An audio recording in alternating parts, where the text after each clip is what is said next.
En este tutorial te voy a enseñar cómo puedes transformar tus videos en este efecto de gelatina utilizando inteligencia artificial. Para ello, te tienes que crear una cuenta en novoads.ai, te voy a estar dejando el enlace en la sección de comentarios, y una vez te hayas creado la cuenta llegarás acá.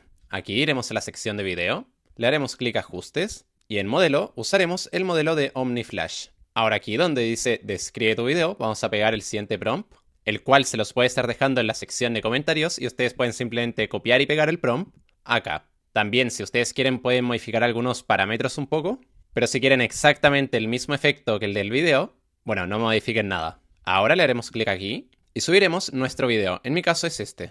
Esta proteína cambió mi rutina. Bueno, este es un video hecho con IA, pero acá se puede subir cualquier tipo de video, ya que la IA que vamos a utilizar modifica un video base. Así que bueno, subimos este video. Ojo que acá en duración lo dejé en 10 segundos porque mi video dura 10 segundos. Y ahora le haremos clic a este botón.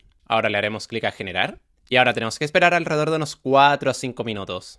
Bien, perfecto, aquí tenemos el resultado, así que veámoslo. Esta proteína cambió mi rutina por completo. Sabor increíble, resultados reales y se nota rapidísimo. Link en mi perfil, corran a comprarla. Y bueno, ahí lo tenemos. La verdad es que el resultado quedó increíble. A mí me gustó bastante. Así que bueno, si les gustaría crear un video como este, recuerden que el prompt se los puede estar dejando en la sección de comentarios y que pueden probar esta plataforma por tan solo $1. Dicho esto, les recomiendo que prueben la plataforma y nos vemos en el próximo video.